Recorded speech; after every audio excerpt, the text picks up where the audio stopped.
Anda menyaksikan headline news pukul 16 waktu Indonesia Barat. Kejaksaan Agung terus mendalami kasus dugaan korupsi kredit bank yang dilakukan petinggi PT Sritex Tbk dengan menyelidiki peran bank lainnya yang diduga juga terlibat dalam kasus dugaan rasuah PT Sritex. Kejagung telah menetapkan Komisaris Utama PT Sritex dan 2 pejabat tinggi bank daerah sebagai tersangka. Direktur Penyidikan Jampitsus Abdul Kohar menyatakan baru Bank DKI dan Bank BJB yang ex-pejabatnya dijadikan tersangka dalam kasus rasuah PT Sritex. Menurutnya pihak lain bisa jadi tersangka jika ada bukti baru. Saat ini sudah ada 3 tersangka yakni Komisaris Utama PT Sritex Iwan Setiawan Lukminto, juga ex-dirut Bank DKI Zainuddin Mapa, serta pimpinan Divisi Komersial dan Korporasi Bank BJB Diki Syahbandinata. Kasus korupsi kredit bank ini berawal saat Sritex menerima kredit dari bank pemerintah dengan total yang belum dilunasi sebesar 3,5 triliun rupiah. Berasal dari Bank Jateng, Bank BJB, Bank DKI, dan 20 bank swasta lainnya. Penyidik menemukan adanya perlawanan hukum atas proses piutang di PT Sritex dengan kerugian negara mencapai 692,9 miliar rupiah.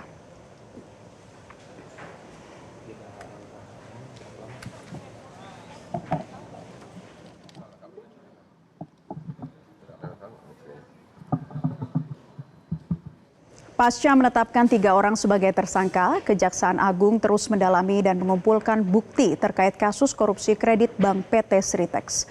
Informasi selengkapnya disampaikan Valeri Budianto langsung dari Gedung Kejaksaan Agung Jakarta.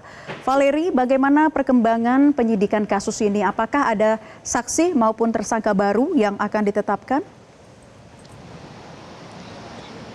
Ya, Naila, 1 hari pasca penetapan 3 orang tersangka sebagai tersangka korupsi dugaan pemberian fasilitas kredit yang melibatkan PT Sritex Tbk, Kejaksaan Agung terus melakukan pendalaman terhadap sejumlah saksi yang dilakukan hari ini. Dan mengingat memang dugaan korupsi ini melibatkan dan juga terkait dengan pemberian fasilitas oleh bank-bank, maka kalau kita simak konferensi pers kemarin, melibatkan ada bank-bank pemerintah dan juga bank-bank swasta. Sehingga memang saksi yang dipanggil hari ini adalah berasal dari bank-bank. Selengkapnya kita akan berbincang langsung dengan Kapus Penkum Kejagung Harli Siregar. Pak Harli, selamat sore. Apa kabar, Pak? Selamat sore, kabar baik. Pak Harli, total ada beberapa saksi yang diperiksa hari ini dan apa saja yang didalami? Jadi baik. Nah, sebagaimana kita ketahui kan bahwa penetapan tersangkanya baru diumumkan kemarin dan dilakukan upaya penahanan. Sehingga sesungguhnya hari ini dan beberapa hari ke depan penyidik akan lebih fokus pada bagaimana membuat peta-peta kerja, ya, rencana-rencana aksinya dalam rangka proses penyidikan ini. Tapi dapat kami sampaikan bahwa hari ini ada 1 orang yang berasal dari pegawai bank, ya, selaku analis kredit yang sekarang sedang dilakukan pemeriksaan oleh penyidik, ya, dalam kaitan tentu tugas dan fungsinya, kewenangannya, kewajibannya terkait dengan proses pemberian kredit yang dilakukan oleh Bank DKI. Ya. Pak Harli, kalau misalnya kita lihat kemarin 3 orang yang ditetapkan sebagai tersangka, 1 dari Sritex, 2 ini berasal dari bank-bank, ya Pak, ada Bank BJB dan juga Bank DKI. Sementara untuk bank pemerintah yang juga memberikan fasilitas kredit ini ada dari Bank yang Jawa Tengah, kemudian juga ada Bank Himbara. Nah, terhadap mereka kapan akan dilakukan pemanggilan dan sejauh ini apakah mereka juga berpotensi untuk ditetapkan sebagai tersangka? Nah, seperti yang sudah disampaikan oleh Direktur Penyidikan bahwa penyidikan baru menetapkan tersangka dari PT Sritex dan 2 bank pemberi kredit, ya, dalam hal ini BJB dan Bank DKI. Nah, tentu ini akan terus berproses. Apakah ada bank-bank lain, katakanlah bank pemerintah dan bank daerah yang dalam kaitan ini pemberian kreditnya juga bermasalah. Ini yang terus akan didalami oleh penyidik. Oleh karenanya ini kan masuk dalam penyidikan, ya.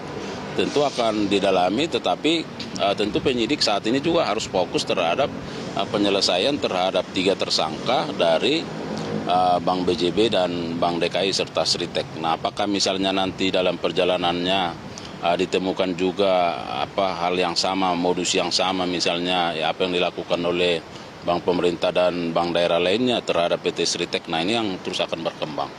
Selain bank pemerintah kan juga ada bank swasta Pak yang memberikan fasilitas kredit terhadap 20 bank swasta tersebut. Sebenarnya Kejagung berwenang nggak sih untuk memanggil sekadar memberikan keterangan? Nah sebenarnya dalam konteks ini kan pintu masuk kami adalah apakah di satu korporasi itu ada unsur keuangan negara kan, itulah yang menjadi pintu masuknya. Nah kalau kita lihat kan bahwa ada beberapa bank swasta yang memberikan fasilitas kredit, tapi Stritek juga kan pihak swasta. Nah, swasta dengan swasta kan, apakah ada pintu masuk di situ yang terkait dengan keuangan negara? Ini yang harus didalami. Jangan sampai salah masuk ya, karena kami juga sangat hati-hati dan tentu dalam menjalankan tugasnya kami juga harus taat terhadap aturan-aturan yang ada. Yang mau kami sampaikan dan kami tunjukkan kepada publik sebenarnya bahwa terhadap PT Stritek ini selain pemberian kredit yang dilakukan oleh bank-bank pemerintah maupun bank daerah, juga ada bank-bank swasta. Artinya kalau kita lihat outstanding dari kredit yang dimiliki ya pasti lebih dari 3,58 triliun. Ya kan? Kenapa? Karena ternyata ada bank-bank lain juga walaupun itu bank swasta. Itu esensi yang mau disampaikan, sehingga ini harus menjadi perhatian kita, ya kan, karena ternyata PT Stritek sebenarnya sudah menerima begitu banyak kredit yang diberikan oleh berbagai bank, baik bank pemerintah maupun bank swasta, tetapi kondisinya tetap katakanlah saat ini ya tidak dalam kondisi baik-baik saja, berarti ada sesuatu di situ. Nah itu yang mau disampaikan oleh penyidik. Ya. Salah satu yang dikejar selain memang berhasil menetapkan tersangka terhadap oknum-oknum yang korupsi ini Pak, tentu kan berkaitan juga dengan pengembalian atau pemulihan kerugian keuangan negara. Tapi kita tahu Stritek ini pilot. Nah lantas bagaimana bisa mengembalikan keuangan negara ketika memang aset-asetnya ini diputuskan sudah tidak cukup dan akhirnya pilot? Nah, jadi harus dipahami juga bahwa apakah karena kondisi pilot lalu penegakan hukum korupsi tidak dilakukan? Ya kan? Apakah kita harus membiarkan itu? Karena dalam kondisi pilot lalu penegakan hukum korupsinya tidak dilakukan. Kalau itu yang terjadi, maka semua juga korporasi yang lain akan udah gugat aja, pilotkan saja supaya penegakan hukum korupsinya tidak bisa. Wah, ini kan bisa juga menjadi modus kan? Nggak seperti itu. Jadi kita harus melakukan tindakan yang tegas, represif terhadap pelaku-pelaku tindak pidana korupsi, khususnya katakan terkait dengan Stritek ini. Bahwa ada persoalan-persoalan keperdataan di situ, ini kan akan berjalan, dia akan mengalir.